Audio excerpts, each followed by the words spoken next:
Cambridge Practice Tests for IELTS 1 by Vanessa Jakeman and Claire McDowell. Published by Cambridge University Press, 1996. This recording is copyright. Cassette 2, Side 1. Practice Test 3. You will hear a number of different recordings, and you will have to answer questions on what you hear. There will be time for you to read the instructions and questions, and you will have a chance to check your work. All the recordings will be played once only. The test is in 4 sections. Write all your answers in the listening question booklet. At the end of the test, you will be given 10 minutes to transfer your answers to an answer sheet. Now turn to Section 1 of your question booklet.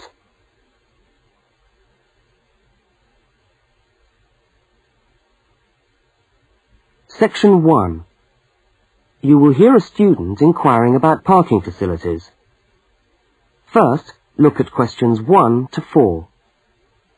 For each of the questions, 4 alternatives are given. Decide which of the alternatives, A, B, C or D, best fits what you hear on the tape, and circle the appropriate letter.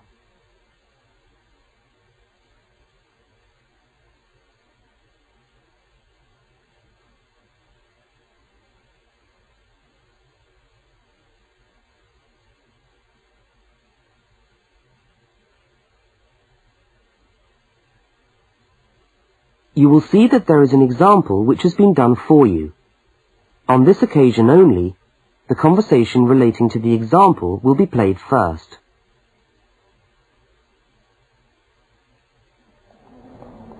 How do you come to the university each day? Train or bus, or do you have a car? Oh, I always walk. I haven't got a car, and anyway, I live quite close.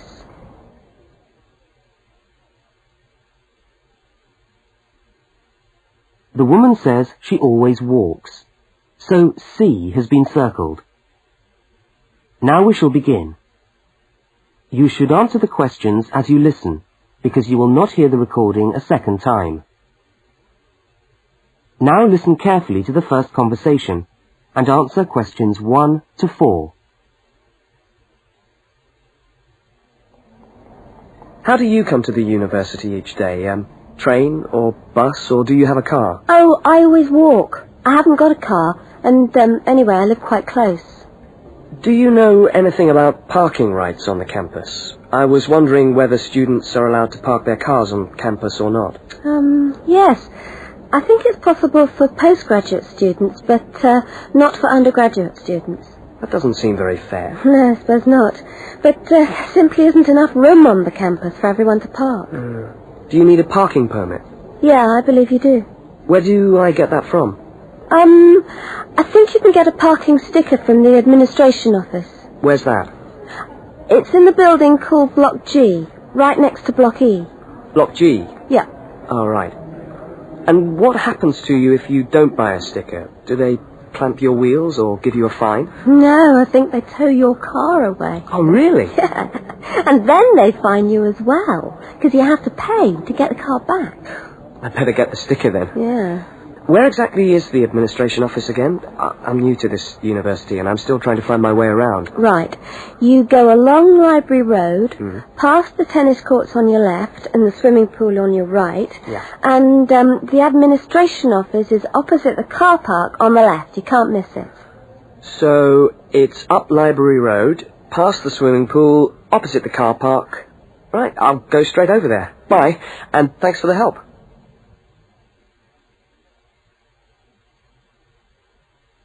Now you have some time to look at questions 5 to 12.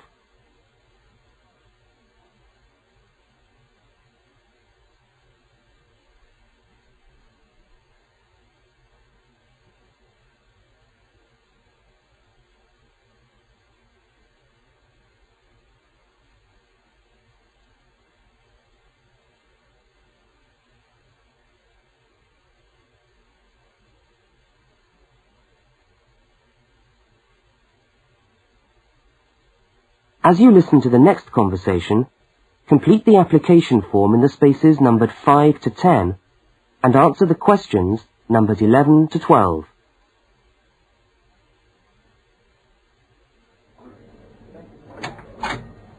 Good morning. Can I help you? Yes, I was told to come over here to get a parking sticker. Is this the right place? Yes, it is. Are you a postgraduate student? Yes, I am. Okay. Well, I'll just need to take some details. Your name? Richard Lee. That's spelt L-E-E. Richard Lee. And the address? Flat 13, 30 Enmore Road. How do you spell Enmore? E-N-M-O-R-E. And that's in the suburb of Newport. N-E-W-P-O-R-T. Mm-hmm. Faculty? I beg your pardon? Which faculty are you in? Oh, architecture, the Faculty of Architecture. Right. And the registration number of your car?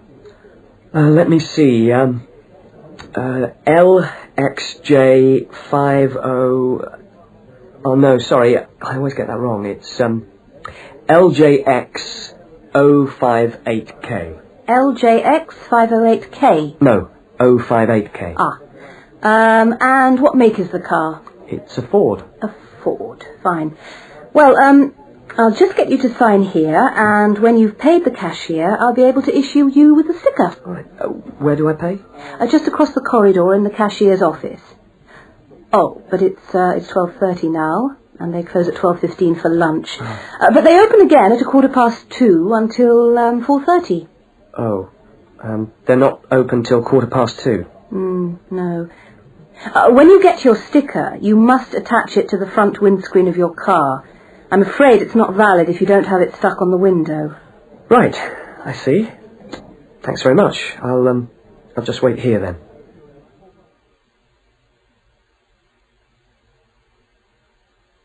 That is the end of section 1. You now have half a minute to check your answers.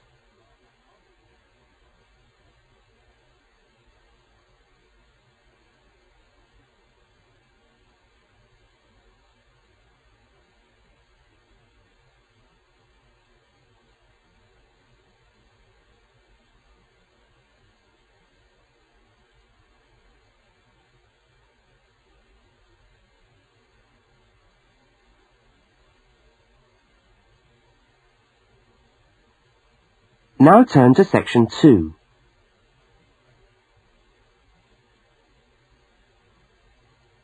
Section 2.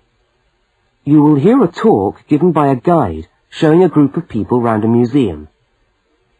First, you have some time to look at questions 13 to 18.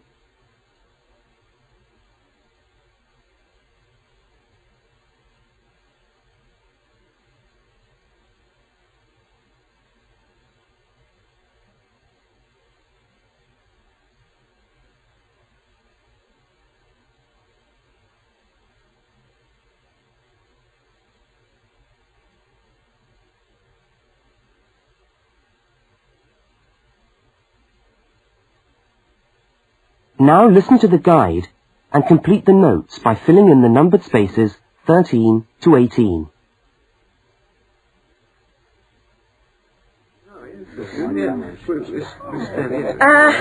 Good morning everyone, and welcome to the Maritime Museum.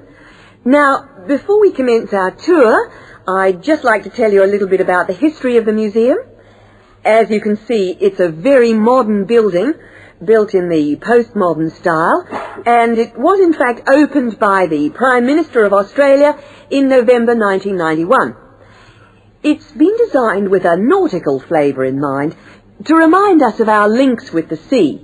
But the museum isn't only housed in this building. There are a number of historic ships docked outside in the harbour which form part of the museum, and which you are also free to visit. And we'll be coming to them shortly. I'd just like to point out one or two things of general interest while we're here. Handicapped toilets are located on this floor, and the door shows a wheelchair. The cloakroom, where you can hang your coat or leave your bags, is just behind us here. The Education Centre is on the top floor, and there's a good little library in there which you might like to use. Follow the signs to the Education Centre. You'll see a lot of little green arrows on the wall. The green arrows will take you there. The information desk, marked with the small letter I on your plan, is located right here in the foyer. So if you get separated from your friends, I suggest you make your way back to the information desk, because we'll be returning to this spot at the end of the tour. All right? Now, if you look out this window, you should be able to see where the museum's ships are docked. If you want to go on a tour of the old ship, the Vampire, she's docked over there, and you should meet outside on the quay. However, a word of warning, I don't recommend it for the grandmas and grandpas, because there are lots of stairs to climb. Right now, let's move on. Oh, I almost forgot to give you the times for that tour. Now, tours of the Vampire run on the hour, every hour, all right? Now look at questions 19 to 23.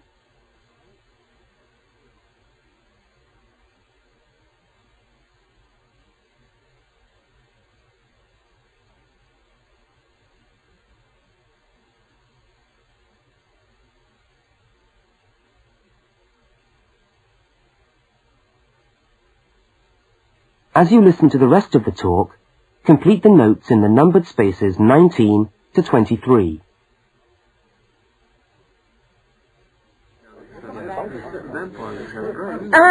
Let's take a walk around the museum now. The first room we're coming to is the theatre. This room is used to screen videos of special interest, and we also use it for lectures. There's a continuous video showing today about the voyages of Captain Cook, so come back here later on if you want to learn more about Captain Cook. Now, we're moving along the gallery known as the Leisure Gallery. This is one of our permanent exhibitions, and here we try to give you an idea of the many different ways in which Australians have enjoyed their time by the sea. Surfing, swimming, life-saving clubs, that's all very much a part of Australian culture. At the end of this section, we'll come to the picture gallery, where we've got a marvellous collection of paintings, all by Australian artists. I think you can buy reproductions of some of these paintings in the museum shop. They're well worth a good look. Now, we're coming to the Members' Lounge. Now, as a member of the museum, you would be entitled to use the Members' Lounge for refreshments. Membership costs $50 a year or $70 for all the family. So it's quite good value, because entry to the museum is then free. And down at the far end of this floor, you'll find the section which we've called Passengers and the Sea. In this part of the museum, we've gathered together a wonderful collection of souvenirs from the old days when people travelled by ship. You'll find all sorts of things there. Old suitcases, ship's crockery, first-class cabins decorated in the fashion of the day. Just imagine what it must have been like to travel first class. Now, I'm going to leave you to walk around the museum on your own for a while, and we'll all meet back again at the information desk in 3/4 of an hour's time. I hope you enjoy your time with us at the museum today. Thank you.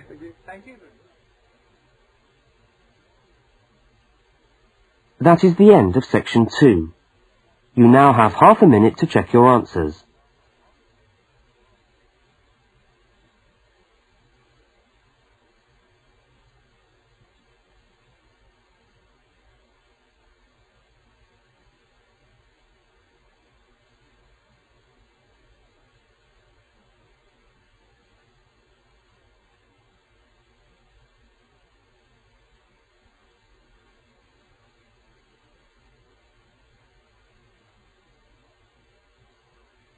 Now turn to section 3.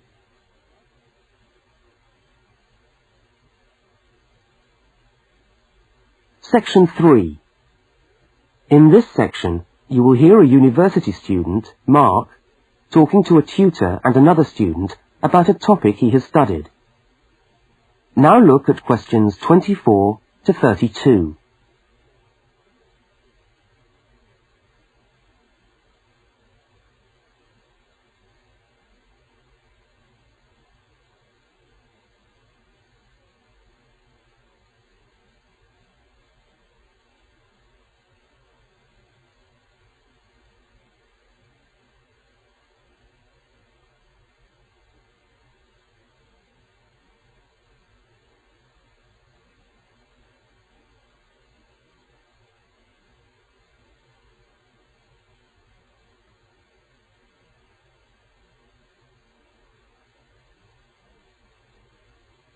Now listen to the conversation and answer questions 24 to 32.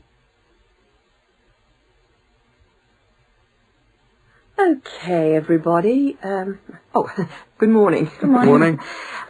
It's Mark's turn to talk to us today, so Mark, I'll ask you to get straight down to business. All right. Now, following on from what we were discussing last week in Susan's tutorial on approaches to marketing, you were going to give us a quick rundown on a new strategy for pricing, which is now being used by many large companies, known as revenue management, before we go on to your actual tutorial paper on sales targets.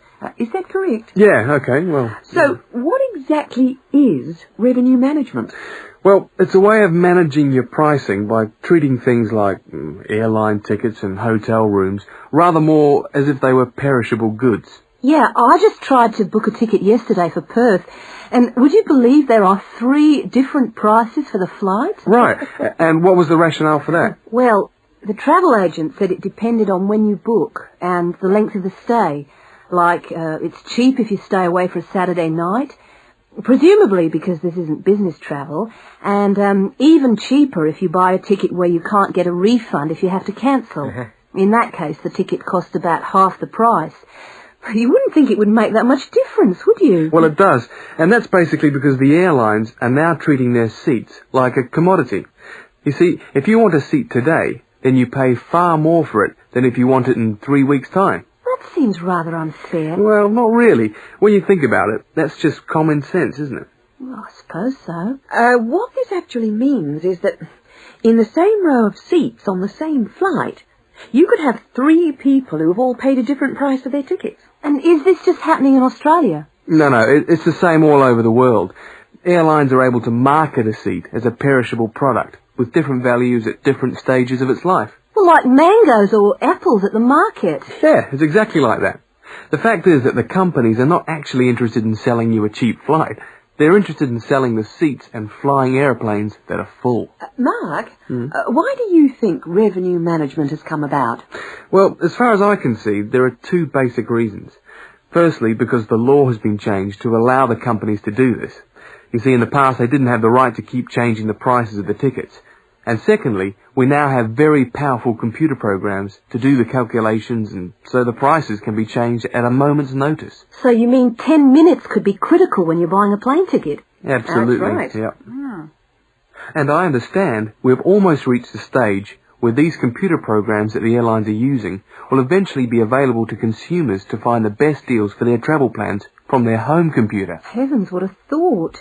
So the travel agent could easily become a thing of the past if you could book your airline tickets from home. Are there any other industries using this system, or is it restricted to the airline business? No, many of the big hotel groups are doing it now. That's why the price of a bed in a hotel can also vary so much, depending on when and where you book it. It's all a bit of a gamble, really. Yeah, and hire car companies are also using revenue management to set their tariffs, because they're also dealing with a commodity, if you like.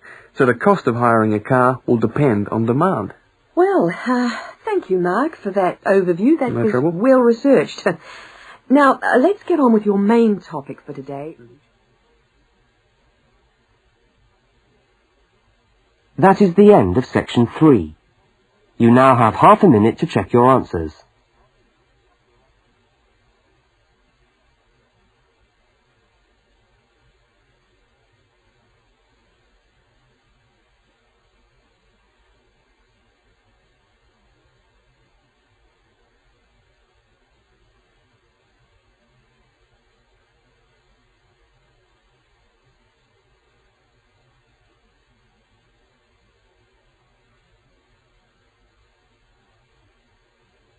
Now turn to section 4.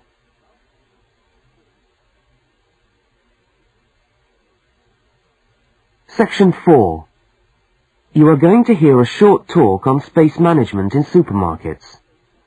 First, you have some time to look at questions 33 to 37.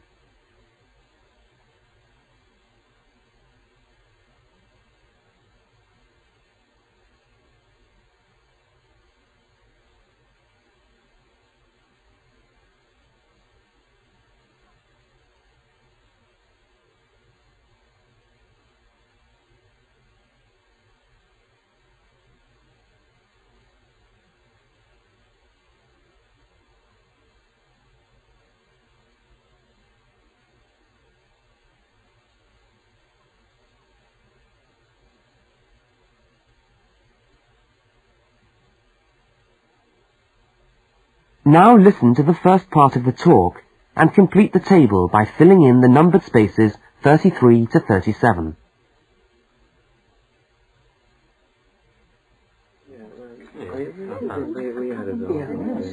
Good morning. Welcome to this talk on space management. And today I'm going to look particularly at space management in the supermarket. Now, since the time supermarkets began, marketing consultants like us have been gathering information about customers' shopping habits.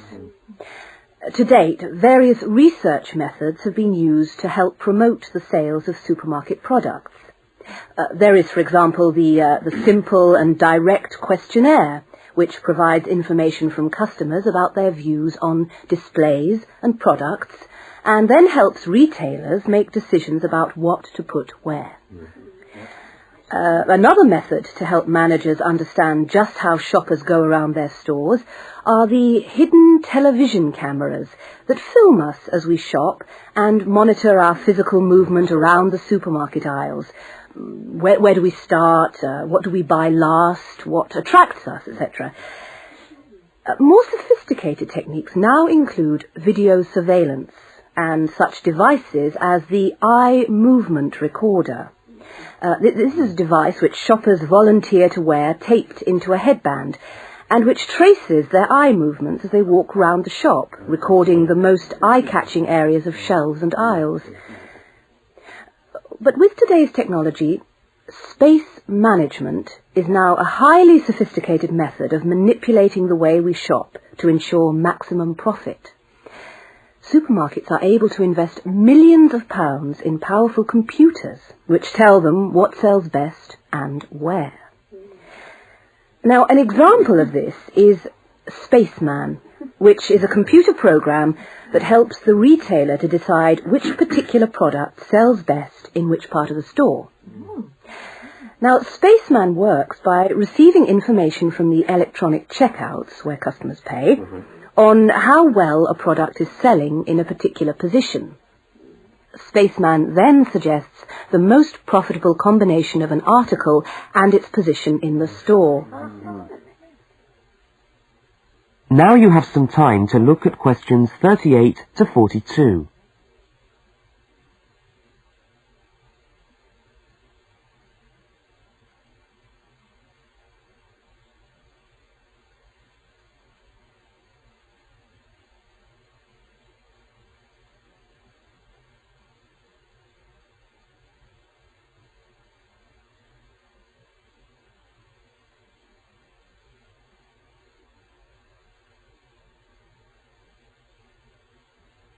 As you listen to the rest of the talk, label the diagram by filling in the numbered spaces 38 to 42. So, let's have a look at what we know about supermarkets and the way people behave when they walk down the aisles and take the articles they think they need from the shelves. Now, here's a diagram of one supermarket aisle and 2 rows of shelves. Here's the entrance at the top left-hand corner. Now, products placed here at the beginning of aisles don't sell well. In tests, secret fixed cameras have filmed shoppers' movements around a store over a 7-day period. When the film is speeded up, it clearly shows that we walk straight past these areas on our way to the centre of an aisle. Items placed here just don't attract people. When we finally stop at the centre of an aisle, we pause and take stock, casting our eyes along the length of it. Now, products displayed here sell well and do even better if they're placed at eye level so that the customer's eyes hit upon them instantly.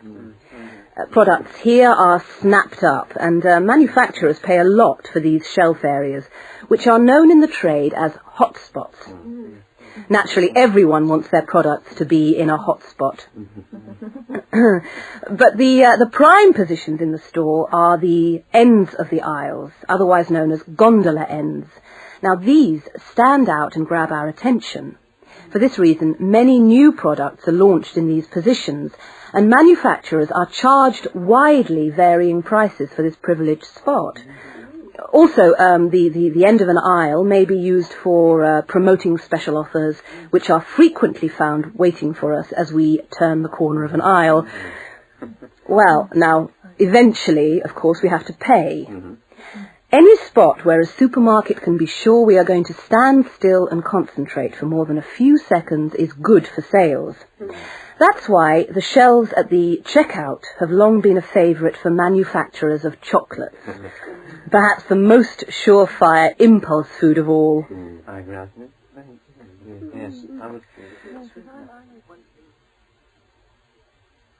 That is the end of section 4. You now have half a minute to check your answers.